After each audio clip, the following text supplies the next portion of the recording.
시편 51편 1절부터 9절의 말씀을 보겠습니다.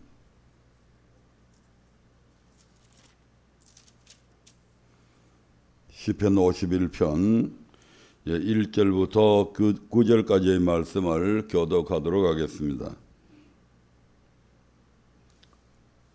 하나님이여, 주의 인자를 쫓아 나를 긍휼히 여기시며 주의 많은 자비를 쫓아 내 죄가를 도말하소서.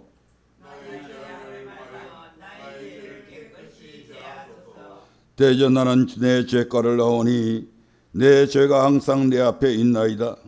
내가 주께만 범죄하여 주의 목전에 악을 행하였사오니 주께서 말씀하실 때 의로우시다 하고 판단하실 때 순전하시다 하니이다. 내가 죄악 중에 출생하였으며 모친이 죄 중에 나를 잉태하였나이다.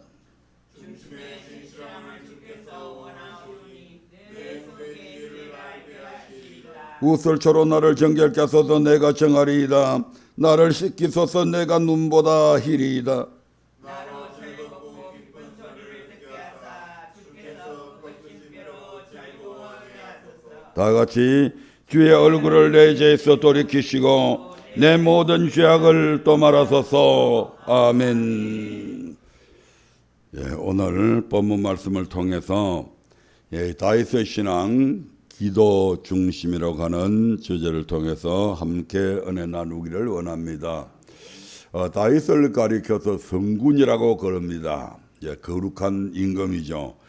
성군 다윗, 이스라엘 왕 중에서 가장 위대한 왕으로 인정받는 다윗을 우리는 또 이스라엘 백성들은 그렇게 부릅니다. 우리가 알고 있는 다윗은 어떤 사람입니까? 그는 어려서부터 곰과 사자 입에서 자신이 치던 양을 건져내었을 뿐만 아니라 자신은 하나님의 군대를 모욕하는 거인 장수 골리앗을 물리친 훈련된 믿음의 사람이었습니다. 또한 하나님께서 사울을 피하시고 대신 왕으로 세우사 내 뜻을 다 이루게 하리라 마음먹으실 만큼 다윗은 하나님의 마음에 합한 자였습니다. 그런 다윗의 삶을 좀 더 깊이 있게 들여다봤더니 그는 철저하게 말씀 중심의 사람이었고 기도 중심의 신앙으로 살았던 사람임을 알 수가 있었습니다. 그러나 그런 다윗의 명성에 씻을 수 없는 오점을 남긴 사건이 하나 발생을 하게 됩니다. 지난 시간에도 잠깐 언급한 바가 있죠. 기도로 깨어있지 못하여 범죄한 다윗입니다. 이스라엘이 암몬과 전쟁을 치를 때 다윗은 요압과 그의 신복과 온 이스라엘 군대들을 전쟁터에 보내고 자신은 예루살렘에 그대로 머물러 있었습니다. 그런 어느 날 저녁 때에 다윗이 왕궁 지붕 위를 거닐게 되고 그때에 다윗은 목욕하는 한 여인을 보게 됩니다. 사무엘하 11장 1절부터 2절의 말씀을 한번 보겠습니다. 같이 읽습니다. 해가 돌아와서 왕들의 출전할 때가 되매 다윗이 요압과 그 신복과 온 이스라엘 군대를 보내니 저희가 암몬 자손을 멸하고 랍바를 에워쌌고 다윗은 예루살렘에 그대로 있으니라. 저녁 때에 다윗이 그 침상에서 일어나 왕궁 지붕 위에서 거닐다가 그곳에서 보니 한 여인이 목욕을 하는데 심히 아름다워 보이는지라. 다윗의 눈에 그 여인이 심히 아름다워 보였다고 합니다. 이미 그 여인에게 마음을 빼앗겨버린 것이죠. 결국 다윗은 궁금증을 이기지 못하고 사람을 보내어서 그 여인이 누구인지 알아보게 하였습니다. 그리고 다윗은 그녀가 바로 충신 햇사람 우리아의 아내 밧세바임을 알고도 사자를 보내어서 데려오게 하였고 그녀와 동침한 후에 집으로 돌려보냈습니다. 그녀가 다른 사람의 아내, 그것도 자신을 대신하여 전장에 나가 전투 중인 용사의 아내임을 알고도 욕정을 버리지 못하고 하나님 앞에 큰 죄를 범한 것입니다. 그러나 한 번의 범죄는 거기서 그치지 않고 또 다른 죄의 씨앗이 되고 말았습니다. 다윗과의 동침으로 바세바가 잉태하게 된 것입니다. 일평생 하나님 말씀에 순종하며 살아온 다윗은 이제 자신이 저지른 그 잘못이 만천하에 드러나게 될 상황 앞에서 두려웠을 것입니다. 그래서 바세바가 잉태한 아이가 자신의 아이라는 것을 은폐하기 위한 방법들을 모색하게 됩니다.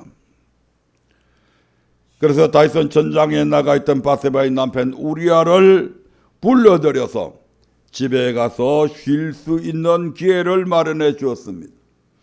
우리아로 그 아내와 동침하게 하기 위함이었습니다. 그러나 다윗의 계획은 무산되고 말았습니다. 왜냐하면 우리아가 집으로 가지 않고 왕궁 문에서 왕의 신복들과 더불어서 함께 잔 것입니다. 그래서 다윗이 우리아를 불러서 자네는 어찌해서 집에 내려가지 않았느냐고 묻게 됩니다. 그때 우리아는 언약궤와 이스라엘 군대들과 유다의 군대들이 영체 가운데 유하고 다른 이들은 바깥들에 진을 치고 있는데 어찌 자신만 홀로 집에서 편히 먹고 마시며 저와 함께 자겠느냐고 그렇게 대답을 합니다. 참으로 충성된 장수가 아닐 수 없습니다. 그리고 왕의 사심과 왕의 혼의 사심을 가리켜 맹세하기를 절대로 집으로 내려가지 않겠다고 말합니다. 우리아가 자신의 집으로 가지 않자 이튿날 다윗은 그를 불러서 함께 먹고 마시며 취하게 만들었지만 그럼에도 불구하고 그런 지중 상태에서도 우리아는 그날도 여전히 자기의 집으로 내려가지 않았습니다.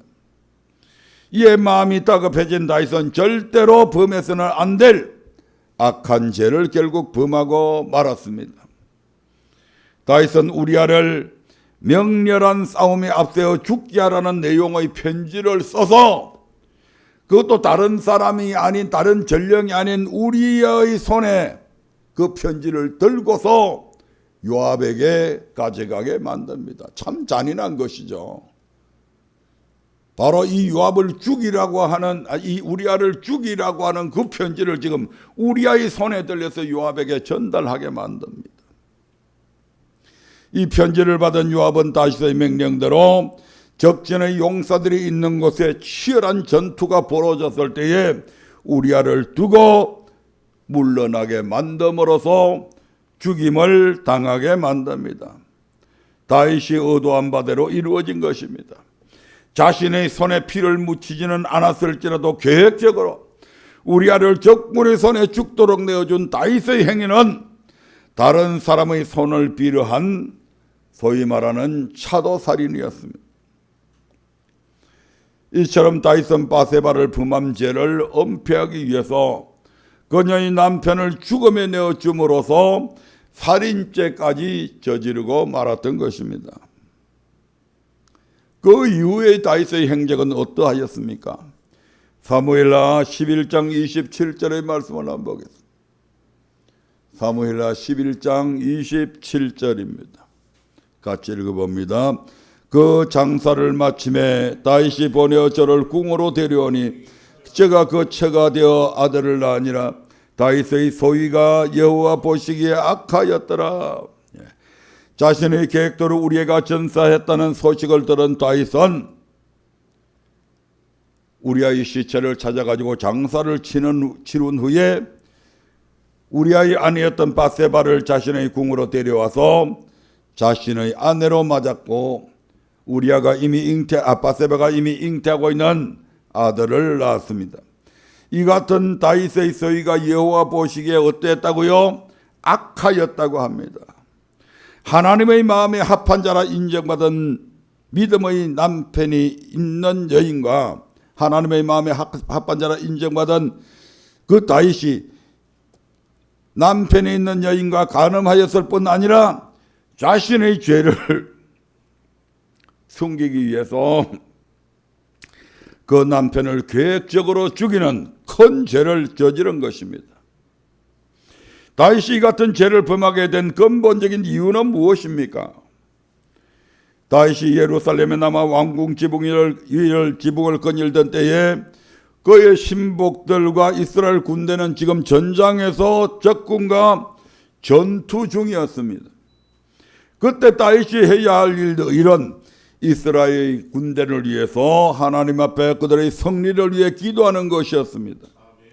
왜냐하면 전장은 하나님께 속하였고 기도할 때 하나님께서 승리하게 하심을 다윗은 누구보다 잘 알고 있었고 수많은 경험을 통해서 알고 있습니다. 그럼에도 그는 기도하지 않고 유유히 왕궁 지붕을 거닐었습니다. 그러다가 우연히 목욕하는 여인의 모습을 보고 그만 마음을 빼앗겨 결국 범죄하고 말았던 것입니다. 이처럼 기도해야 할 때에 기도하지 않고 세상을 바라봄으로 인해 이 같은 결과를 빚게 된 것입니다.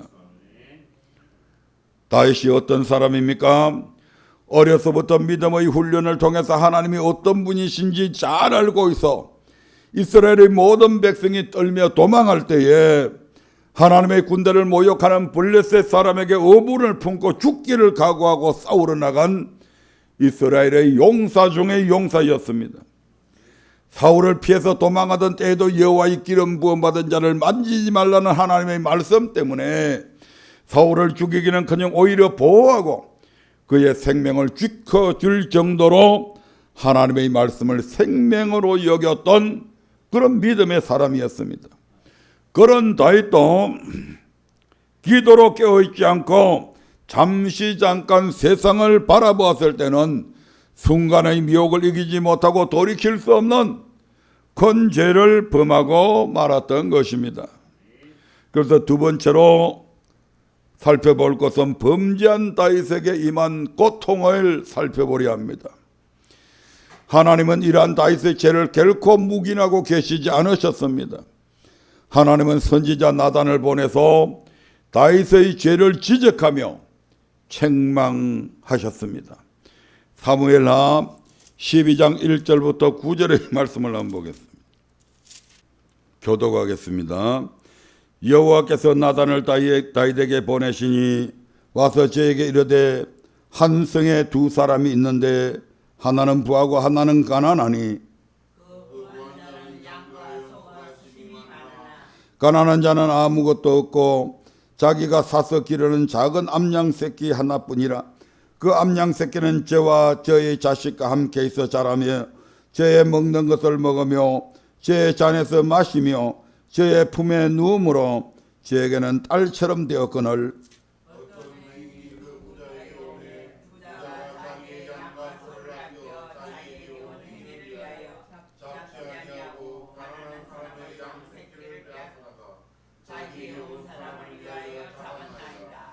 다윗이 그 사람을 크게 노하여 나단에게 이르되 여호와의 사심을 가리켜 맹세하노니 이 일을 행한 사람은 마땅히 죽을지라.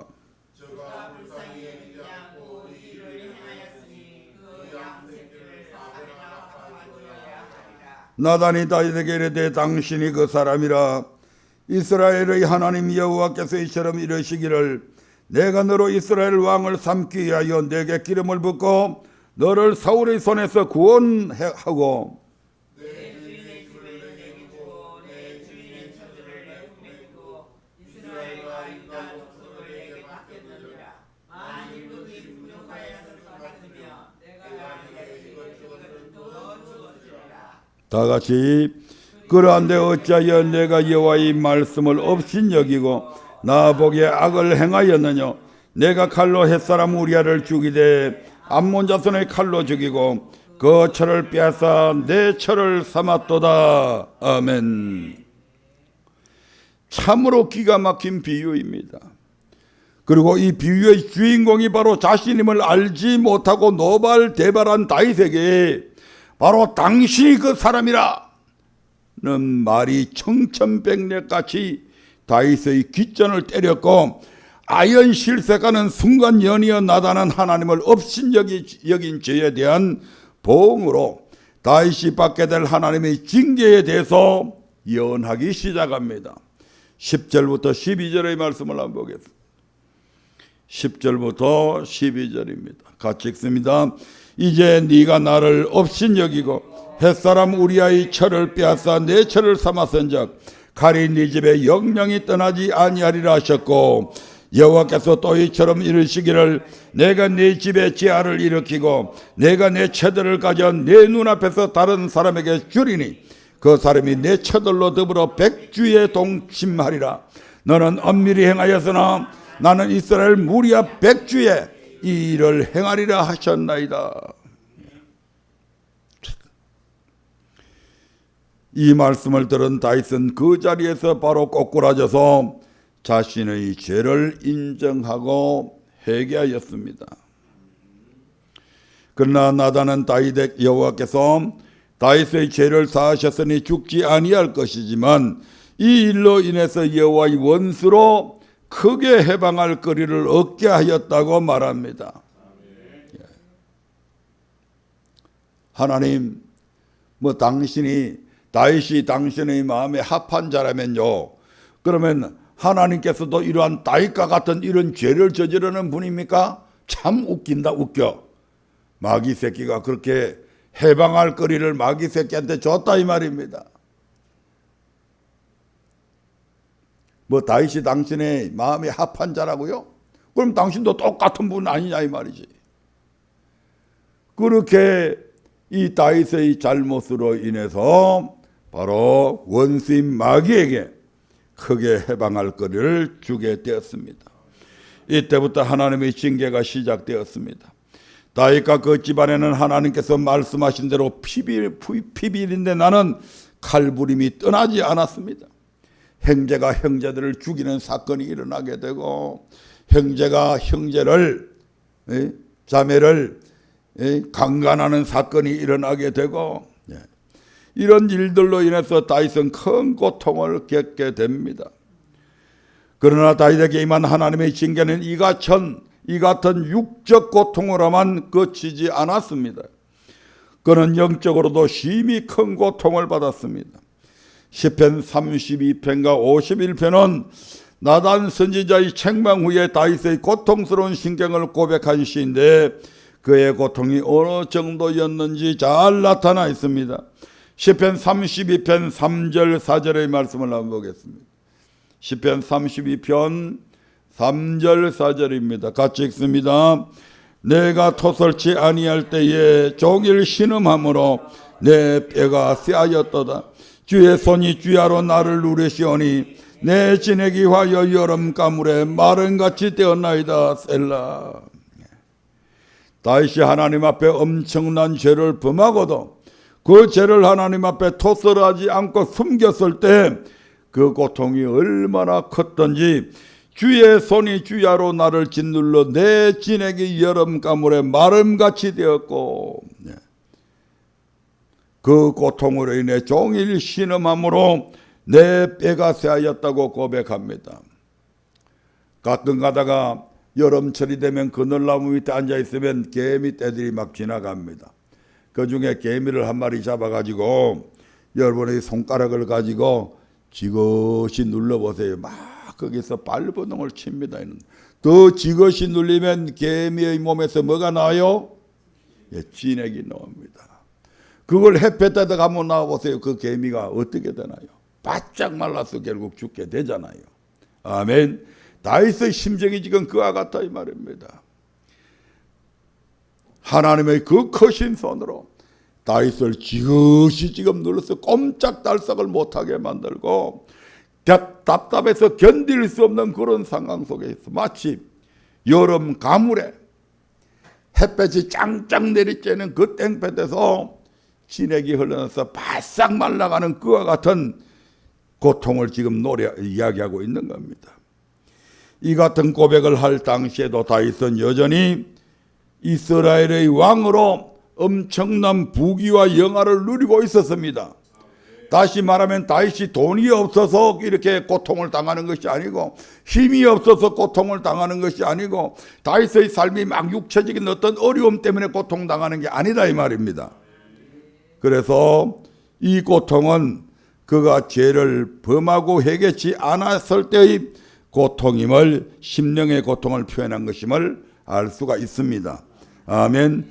그가 죄를 범하고 회개치 않았을 때의 고통을 좀 더 자세히 기록한 것이 바로 시편 51편인데 그 중에서도 특히 11절부터 12절은 다윗의 영적 고통을 잘 표현하고 있습니다.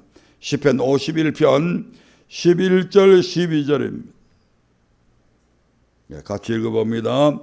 나를 주 앞에서 쫓아내지 마시며 주의 성신을 내게서 거두지 마소서. 주의 구원의 즐거움을 내게 회복시키시고 자나는 심령을 주사 나를 붙드소서. 아멘. 나를 주 앞에서 쫓아내지 마시며. 여호와는 나의 목자라고 고백한 다윗이었지만 죄를 범한 후에는 하나님과의 동행을 느끼지 못한다는 뜻입니다. 아멘. 하나님과 늘 동행했던 다윗이 지금 어느 날 보니까 하나님이 자기 옆에 없는 거예요. 얼마나 답답하겠습니까? 자기의 어떤 의문, 자기의 어떤 길을 물을 때 다윗은 늘 하나님께 질문하고 하나님은 그에게 답해 주셨고 그의 삶을 지도해 주셨는데 어느 날 보니까 그 하나님이 지금 곁에 없는 거예요. 주의 성신을 내게서 거두지 마소서. 하나님 앞에 범죄함으로 인해 주의 성신이 자신을 떠나버렸다는 것입니다. 그러니까 하나님의 마음을 헤아릴 수도 없고 하나님의 뜻대로 지금 살 수도 없는 거죠. 아담이 범죄했을 때 하나님께서 어떻게 합니까? 아담을 에덴 동산에서 쫓아내버리잖아요. 아멘. 그리고 아담의 영으로부터 하나님께서 떠나버리잖아요. 그것이 바로 아담의 영적 죽음이잖아요. 그래서 하나님과 교통할 수 없는 그런 아담으로 전락해버리잖아요. 노아 시대는 어떻습니까? 하나님의 아들들이 사람의 딸들과 서로 육체적으로 결합되게 될 때에 우리 하나님께서 그들과 함께하지 않으려고 떠나버리잖아요. 그러니까 그들의 삶이 어떻게 됩니까? 피폐해지고 진리도 모르게 되고 하나님의 경고하심이 노아의 홍수로 멸하시겠다는 경고가 떨어졌음에도 불구하고 그러한 것을 느끼지 못하는 겁니다. 그러한 하나님의 경고를 그냥 농담으로 여겨버리는 겁니다. 왜? 하나님의 신이 그들에게서 떠나버렸거든요. 아멘. 지금 이와 같은 것이 지금 다윗에게 일어났다 이 말입니다. 주의 구원의 즐거움을 내게 회복시키시고, 그래서 구원에 대한 즐거움도 다 없습니다. 다윗에게 있어서 구원의 즐거움은 세상의 어떤 부귀, 영화, 명예, 행복과도 바꿀 수 없는 그런 참으로 귀한 것입니다. 그런데 범죄한 후에 그 같은 구원의 즐거움이 사라져버렸다는 것입니다. 하나님이 오늘 아침에 기도를 하면서요, 하나님이 나를 없으면, 이제 정말 하나님이 내 곁에 없다면 나는 어떻게 살 수 있을까? 기도하는 가운데서 계속 그 질문이 내 자신에게 이제 그런 질문을 하게 되죠. 만약에 내 삶에 하나님이 없다면 내가 과연 살아갈 수 있을까?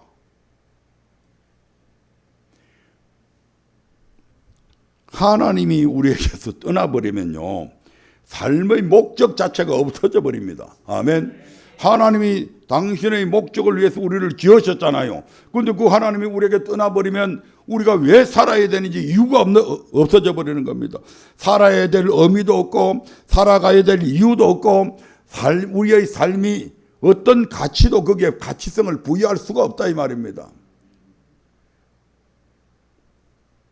전도서에서 솔로몬이 고백했던 것처럼 개의 죽음이나 사람의 죽음이 어떻다고요? 일반이다 이 말입니다. 하나님이 신이 떠나버리면 개, 돼지나 우리가 뭐가 다를까 있어요. 그것들도 살다가 어느 정도 되면 죽듯이, 죽으면 흙으로 돌아가듯이 사람의 몸뚱아리도 꼭 그렇잖아요. 그러니까 짐승과 사람이 일반이 되는 거죠. 뭐가 떠나면 하나님의 신이 떠나버리면 그렇게 되는 거죠. 크리스찬 중에서 자살하는 사람들 있죠. 왜 자살합니까? 많은 사람들이 크리스찬이 아니라도 자살하는 사람이 있죠. 엄청난 부를 가지고 있는데도 자살을 했습니다. 왜 그럴까요? 그 사람들이 바로 삶의 어떤 목적이나 어떤 가치를 전혀 느끼지 못하는 겁니다. 그저 인생살이 자체가 괴로운 것이죠. 그래서 허무주의로 빠지고 염세주의로 빠지는 겁니다. 아무 낙이 없는데요. 가질 거 다 가지고 있는데도, 할 수 있는 거 다 할 수 있는데도 낙이 없는 겁니다. 왜 부잣집 아이들이 대마초를 피우고 왜 마약을 주사를 맞고 왜 합니까? 만족이 없는 거거든요. 맛있는 음식을 먹어보고 친구들과 어울려보고 멋진 자동차를 타봐도 만족이 없는 겁니다. 그래서 뭘 합니까? 걔들이 레이싱 하잖아요. 막 쉐리 경음을 울리면서 고급 차를 타고 막 밤에 막 죽을 듯 살줄 경주하는 겁니다. 왜요? 그 스릴감 때문에 거기에서라도 만족을 누려보려고. 아멘. 그러니까 하나님의 신이 예수 믿는 사람들에게도 이 하나님의 성령이 우리에게서 떠나가 버리면 우리의 삶의 목적이 없어져 버리고 그저 인생이 허무하게 느껴지고 삶의 어떤 의미도 부여할 수 없고 내가 살아가야 될 이유도 모르고 내가 전에는 이것이 가치 있다고 생각했는데 전혀 그런 가치성을 못 느끼니까 예수 믿는 사람들도 목을 매달고 자살을 한다 이 말입니다. 자원하는 심령을 주사 나를 붙드소서.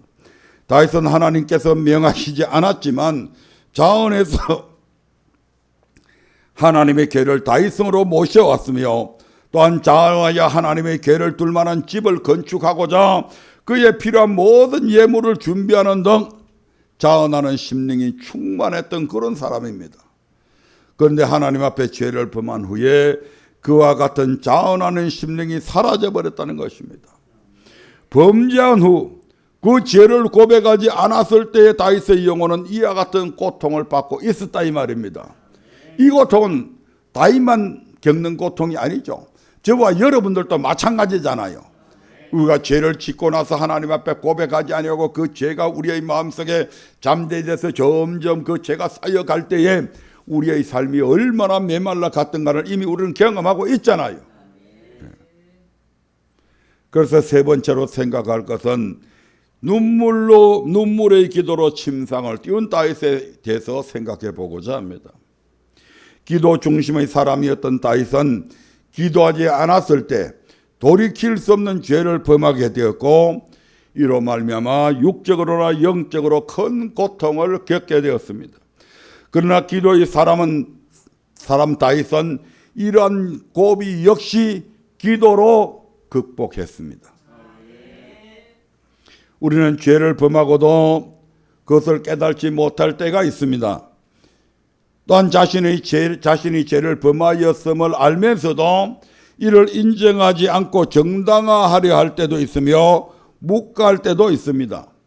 요즘 그런 대표적인 사람들이 많이 있던데 조국이 같은 인간들 엄청난 잘못을 범했음에도 불구하고 인정을 안 합니다. 그리고 오히려 자기 자신을 정당화시키려 하죠. 그러나 다윗은 달랐습니다. 자신의 죄를 지적당했을 때 믿음의 사람 다윗이 보여준 태도는 확연히 달랐습니다. 사무엘하 12장 13절의 말씀을 한번 보겠습니다. 사무엘하 12장 13절입니다. 시작. 다윗이 나단에게 이르되 내가 여호와께 죄를 범하였노라 하매 나단이 다윗에게 대답하되 여호와께서도 당신의 죄를 사하셨나니 당신이 죽지 아니하려니와. 아멘. 내가 여호와께 죄를 범하였노라. 이 고백이 쉬운 고백이 아니다 이 말입니다.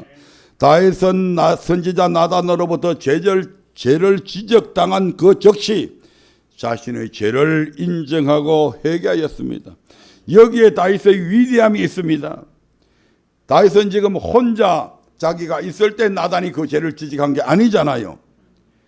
어느 날 다윗이 왕궁에 들어옵니다. 왕을 뵈러 왔습니다.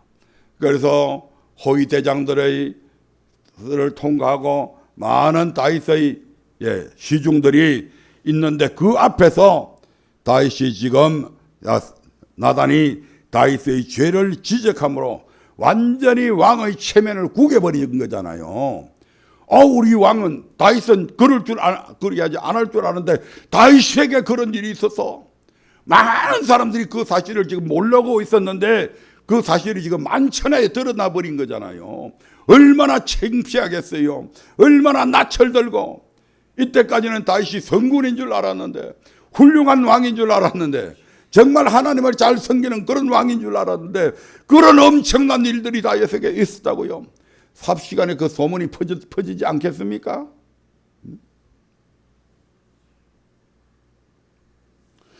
그런 나단이 죄를 지적함으로 왕의 체면을 구겨버렸음에도 불구하고 다윗은 지금 나단의 말을 거짓과 모함으로 자신을 음해한다고 나단을 죽일 수도 있잖아요.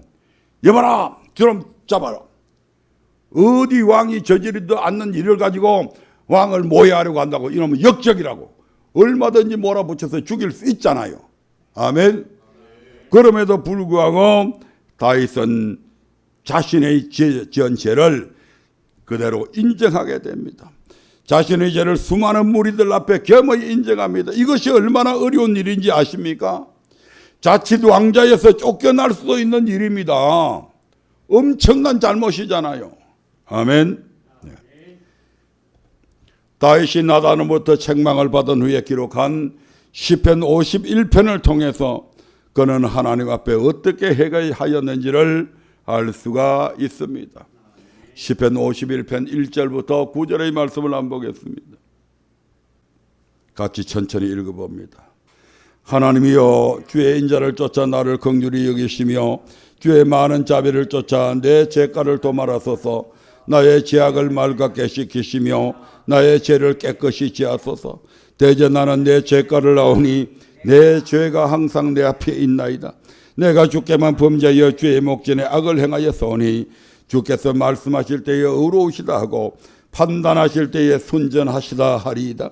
내가 죄악 중에 출생하였으며 모친이 죄 중에 나를 잉태하였나이다. 중심의 진실함을 주께서 원하시오니 내 속에 지혜를 알게 하시리이다. 우슬초로 나를 정결케 하소서. 내가 정하리이다. 나를 씻기소서. 내가 눈보다 희리이다. 나로 즐겁고 기쁜 소리를 듣게 하사 주께서 꺾어진 뼈로 즐거워하게 하소서. 주의 얼굴을 내 죄에서 돌이키시고 내 모든 죄악을 도말하소서. 아멘. 다윗은 하나님께 자신을 긍휼히 여겨달라고 지금 애원하고 있습니다. 자신의 죄를 깨끗이 지하여 달라고 구하고 있습니다. 자신을 정결케 하고 희게 해달라고 구하였습니다. 자신이 지은 모든 죄를 도말하여 달라고 구하였습니다. 이 모두는 다윗이 하나님 앞에 자신의 죄를 인정하며 그 죄를 사하여 달라고 간절히 구한 것입니다. 그리고 그는 자신의 죄에 대하여 깊이 탄식하였습니다. 아멘. 다윗이 자신의 죄에 대하여 하나님 앞에 얼마나 탄식하며 회개하였는지는 이 외의 시편들을 통해서도 알 수가 있습니다. 시편 6편 1절부터 6절의 말씀 하나 한번 볼까요? 시편 1편 6편 1절부터 6절입니다. 같이 읽습니다. 여호와여, 주의 분으로 나를 견책하지 마옵시며 주의 진노로 나를 징계하지 마옵소서. 여호와여, 내가 수척하였사오니 긍휼히 여기소서. 여호와여, 나의 뼈가 떨리오니 나를 고치소서. 나의 영혼도 심히 떨리나이다. 여호와여, 어느 때까지니까? 여호와여, 돌아와 나의 영혼을 건지시며 주의 인자하심을 인하여 나를 구원하소서. 사망 중에서는 주께 주를 기억함이 없사오니 엄부에서 주께 감사할 자 누구리까? 내가 탄식함으로 곰핍하여 밤마다 눈물로 내 침상을 띄우며 내 요를 적시나이다. 아멘. 다윗은 하나님 앞에 범죄함으로 인해 엄청난 고통을 받고 있는 자신의 영혼을 구원해 달라고 하나님 앞에 기도하였습니다. 그러면서 고백합니다. 내가 탄식함으로 곰핍하여 밤마다 눈물로 내 침상을 띄우며 내 요를 적시나이다. 자신의 죄에 대하여 얼마나 탄식하며 통회하였던지 밤마다 눈물로 자신의 침상을 띄우며 요를 적실 정도였다고 합니다. 또한 시편 38편에서도 다윗은 자신의 죄로 인한 영적인 고통을 하나님께 구하며 탄식했습니다마는 시간 관계상 읽지 않고 넘어가겠습니다. 집에 가셔서 시편 38편 1절부터 22절 시편 38편 전편을 읽어보시기 바랍니다.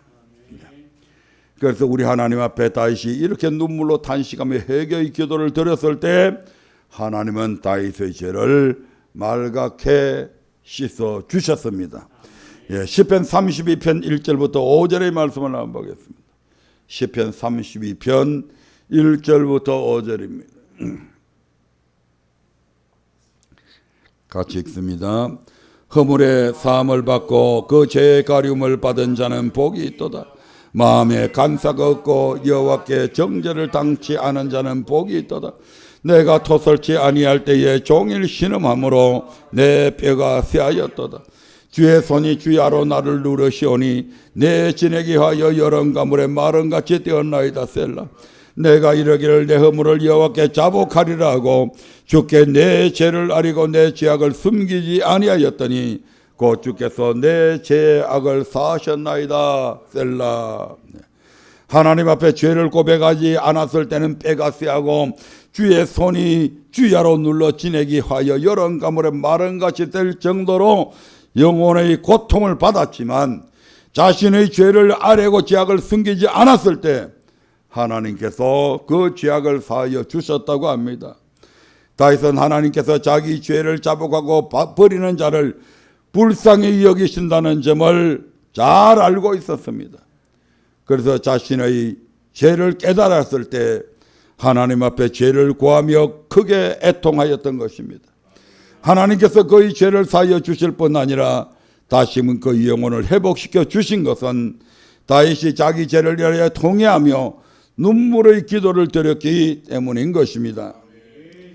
하나님께서 인정하신 믿음의 사람이었지만 그도 기도하지 않았을 때는 미혹되어서 돌이킬 수 없는 죄를 범하고 말았습니다. 우리 역시도 마찬가지입니다. 그러므로 우리는 죄의 유혹으로부터 벗어나기 위해서 늘 깨어 기도해야 합니다. 또한 죄를 범하였었다고 할지라도 다윗처럼 자신의 죄에 대하여 하나님 앞에 통회하며 자복해야 합니다. 왜냐하면 하나님께서는 우리가 죄를 자백하면 죄를 용서해 주시기 때문입니다. 마음속으로 후회만 해서는 용서 못 받습니다. 자백해야 됩니다. 이사야서 1장 18절의 말씀을 한번 보겠습니다. 이사야서 1장 18절입니다. 같이 읽겠습니다. 여호와께서 말씀하시되 오라 우리가 서로 변론하자. 너희 죄가 주홍 같을지라도 눈과 같이 휘어질 것이요 지롱같이 붉을지라도 양털같이 되리라. 아멘. 요한 1서 1장 9절의 말씀도 한번 보겠습니다. 요한 1서 1장 9절입니다. 시작. 만일 우리가 우리 죄를 자백하면 저는 밉보시고 의로우사 우리 죄를 사하시며 모든 불의에서 우리를 깨끗게 하실 것이요. 아멘. 여러분, 율법이 무엇입니까? 율법이 무엇입니까? 율법에는 뭐가 들어가 있습니까? 그 율법의 내용에 보면 뭐가 있어요? 맨 처음으로 십계명이 있죠. 그 다음에 율법에 뭐가 있어요? 율례와 법도가 있죠. 아멘. 이것은 우리의 몸으로 지켜야 될 법들이잖아요. 우리의 삶입니다. 우리의 몸으로 지켜야 될 법들이 십계명이요 율례와 법도입니다. 그런데 완벽하게 지킬 수 있어요? 없죠. 실수할 때 있죠. 잘못할 수 있죠. 지키지 못할 때가 있죠. 이때 이제 필요한 것이 뭡니까? 이때 필요한 것이 바로 규례의 법이다 이 말입니다. 아멘. 잘못할 수 있으니까 그 잘못했을 때 너희들이 어떻게 해야 되냐? 그게 바로 규례의 법이라는 것이죠. 아멘. 갈라디아서 3장 19절의 말씀을 한번 보겠습니다. 갈라디아서 3장 19절입니다. 같이 읽어봅니다. 시작. 그런즉 율법은 무엇이냐? 범법함을 인하여 더한 것이라 천사들로 말미암아 중보의 손을 빌어 베푸신 것인데 약속하신 자손이 오시기까지 있을 것이라. 아멘.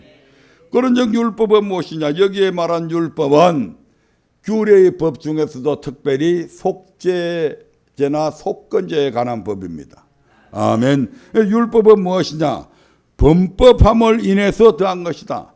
법을 범했다 이 말이죠. 십계명을 범했다 이 말이죠. 율례와 법도를 범했다 이 말이죠. 범했으면 그 죄로 인해서 죽잖아요. 그런데 그렇게 죽지 않게 하도록 하나님께서 뭘 주셨다고요? 규례의 법들을 주셨다 이 말입니다. 우리의 범법함 때문에 더해서 주신 율법이 바로 이 규례의 법이다 이 말입니다. 이 규례의 법은 하나님께서 직접 주신 것이 아니고 천사들로 말미암아 중보자 모세의 손을 빌어서 베푸신 것이죠. 아멘. 언제까지요? 약속한 자손이 오시기까지 유효합니다. 즉 예수님께서 이 땅에 오셔서 우리를 대신해서 대속의 피를 흘려주시기까지 유효한 거다 이 말입니다. 아멘. 그래서 구약의 사람들은 이 죄를 사함받기 위해서 예수님의 피 대신에 양이나 염소의 깨끗한 피를 드림을 통해서 저들의 죄를 사함받았잖아요. 아멘. 예. 그러니까 범법함을 위해서 더한 것이다. 우리 하나님은 우리가 우리 하나님 앞에 우리의 죄를 진심으로 토설하게 되면 다 용서해 주시는 분이십니다. 예, 이스라엘 왕 중에서 가장 악한 왕들이 많이 있죠. 그 중에서도 특별히 악한 왕을 대표적으로 뽑으라고 한다면 맨 처음 이스라엘의 첫 번째 왕이 누구? 여로보암 왕입니다. 아멘. 예, 북이스라엘의 첫 번째 왕 여로보암. 그 여로보암 다음에 가장 악한 왕이 누군지 아세요? 바로 아합 왕이잖아요. 아멘. 이 아합 왕이 나봇의 포도원을 빼앗은 후에 엘리야가 하나님의 보내심을 받아서 이 아합 왕한테 엄청난 저주의 말씀을, 심판의 말씀을 주시잖아요. 아멘. 예. 내 집이 완전히 여로보암의 집처럼 초토화될 것이다. 그리고 네 아내 이세벨은 개들이 와서 다 뜯어먹을 것이다. 이런 엄청난 심판의 메시지를 전하니까 이걸 듣고 이제 아합 왕이 겁이 더럭 나가지고 굵은 벼옷을 입고 걸음도 천천히 하면서 하나님 앞에 회개하는 그런 모습을 보이게 될 때에 우리 하나님께서 엘리야를 통해서 네가 회개하니까 네 때에 이 일이 일어나지 아니하고 네 아들의 때에 이와 같은 심판이 내려질 것이라고 말씀해 주시죠. 아멘. 그래서 용서해 주십니다. 니느웨 성이 죄악이 관영할 때에 요나의 메시지를 듣고 회개하였을 때에 하나님께서 니느웨 성에 대한 심판을 돌이키셨죠. 아멘. 그 다음에 베드로가 예수님을 3번 부인하였지만 울며 회개하였을 때에 예수님이 용서해 주시고 디바레 바닷가에 도망가 있던 이 베드로에게 다시 찾아오셨죠. 아멘. 그러나 죄를 범하고도 그 죄를 숨기고 토설지 않으면, 즉 애통하지 않는다면 우리는 결코 죄에서 가림을 얻지 못하게 될 것입니다. 오히려 그 죄로 인해 우리의 영혼은 날로 파리해져만 갈 것입니다. 그러므로 우리는 늘 있어야 되고, 혹여 깨어있지 못함으로 인해 순간 죄를 범하게 될지라도 눈물의 기도로 회개하며 하나님의 긍휼하심을 구해서 새롭게 출발할 수 있었던 다윗처럼 얼마든지 우리의 삶도 회복될 수 있고 새롭게 출발할 수 있음을 믿고 승리하시기를 주의 이름으로 축원드립니다. 죄를 지었다고 해서 포기하는 삶이 아니라 그 어떤 죄악도 우리가 통회하고 자복하면 용서해 주신다는 하나님의 그 자비하심을 믿고 회개해라 이 말입니다. 그렇게 되면 다윗의 삶을 회복시켰던 우리 하나님께서 저와 여러분의 삶도 반드시 회복시켜 주실 것입니다. 다 같이 기도하겠습니다.